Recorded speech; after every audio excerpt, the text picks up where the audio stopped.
You know, I feel like it's been a while since I just talked about a movie that I liked, so I thought I would do just that for this week's video. I recently rewatched the Dark Knight trilogy. I was doing a Christopher Nolan movie marathon where I just watched all of his movies, and within that is the Dark Knight trilogy.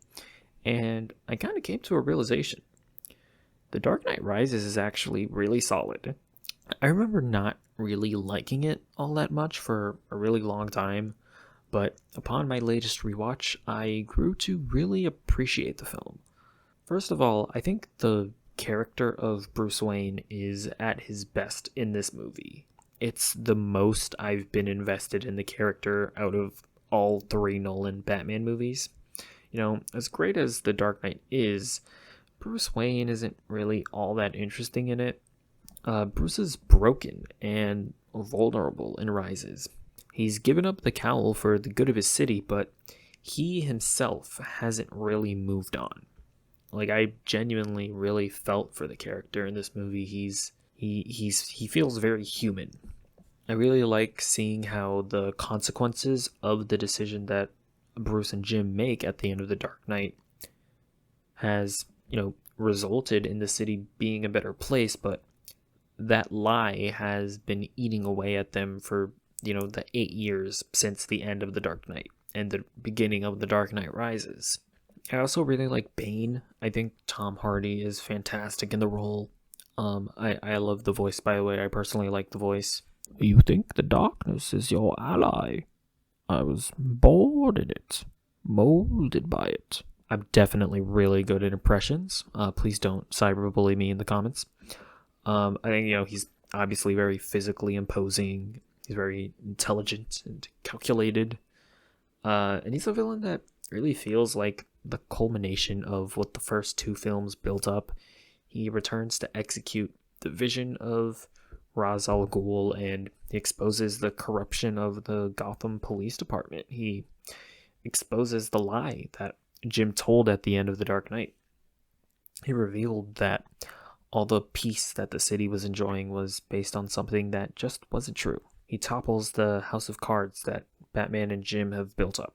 And all the returning characters are really good as well.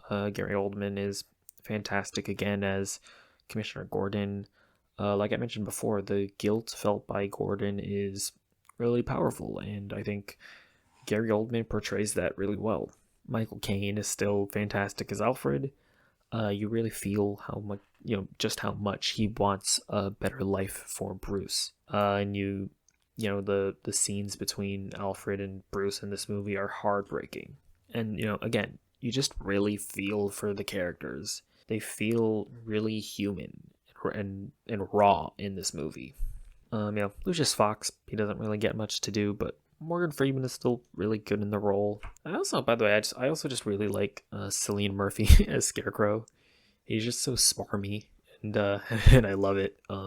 New additions are also pretty good. Catwoman, I thought Anne Hathaway was really good in the role. I like seeing the character evolve from this person who doesn't really have a problem with what Bane is doing, as she sees how the city is run and controlled by the rich, and then comes to realize, nah, he kind of cray-cray. I like John Blake. I honestly didn't think much of him when I was watching the movie, but, kind of reflecting on the movie, he really is the character that really sort of represents the theme of the movie. He's the character that I feel showcases how Batman is meant to be a symbol.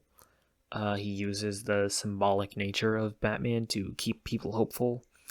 And obviously, at the end, him becoming Batman showcases how Batman is a symbol, and that it's not about who is under the cowl, but about what it represents and what it does. I remember people really wanted to see more movies with Joseph Gordon-Levitt, but I feel like that would kind of counteract the point of the movie. Like, just moving on to another Batman, to me, takes away from him being a symbol that anyone can represent. I like the idea of Batman remaining a legend. Like, I don't need to know the particulars of what happens in the future of this universe. And yeah, so Joseph Gordon-Levitt taking over the mantle, it allows Bruce to finally move on and go live with Selina. Also, by the way, there's no way Nolan would have let Warner Brothers give his franchise to some other idiot. But yeah, I guess from some like the technical aspects, I think the movie looks really good. I really like the scale of it all, and there are also just a lot of cool sequences, like the plane bit in the beginning with Bane. The motorcycle chase bit's pretty good. Pretty much anything that has to do with vehicles is generally pretty good. I don't know. I guess if I want to talk about negatives, it's really easy to nitpick the movie, I would say. Like, really? You're telling me John Blake, he just knew that Bruce was Batman because of a look on his face. How did Bruce get back to Gotham? And once he got back, how did he get in? Honestly, my personal favorite is... Okay, now let's really think about this.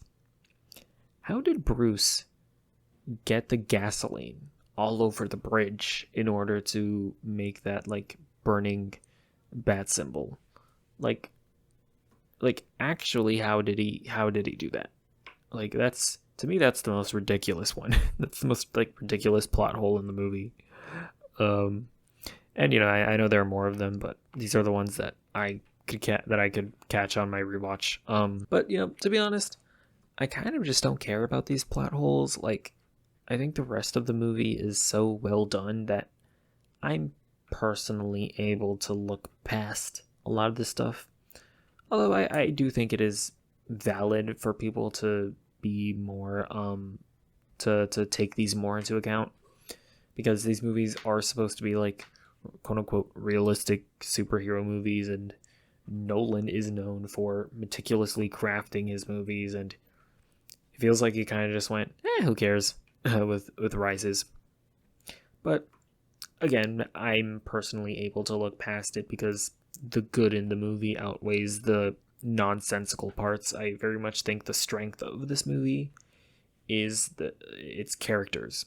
But yeah, also just some stuff that I personally don't like. I know that I guess is this divisive, or am I in the majority? I'm actually not sure, but I hate Christian Bale's Batman voice.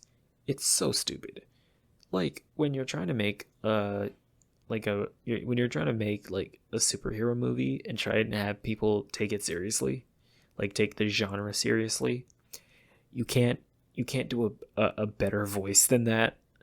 Like, honestly, just have like a voice converter, or just speak in your regular voice. Like, it's fine. I don't know. I can't stand the Batman voice. I hate it. Also, I will say, while like the hand-to-hand combat in this movie is better than the first two movies, it's still not great in my opinion. I feel like it's very, like, in the first two movies, it was very like shaky cammy, and there was like a lot of cuts. Sometimes it was like hard to tell what was going on. In this movie, it's better. There's not as much shaky cam, and there aren't as many cuts in the action, but at the same time, I feel like that just kind of showcases how slow it is. But yeah, I don't know. It's still it's not like enough to like ruin the movie for me. So yeah, I personally really like The Dark Knight Rises. I've since my recent rewatch of the movie, I've grown to really appreciate it. I think it's a really good conclusion to the Dark Knight trilogy. Yeah, I do think that the Dark Knight trilogy overall just stands as one of the great trilogies of all time. But yeah, I don't know. If you've seen The Dark Knight Rises, tell me what you think about it in the comments below. Do you love it? Do you hate it? Do you think I'm stupid? Do you think I should die? Let me know all of those thoughts. Goodbye.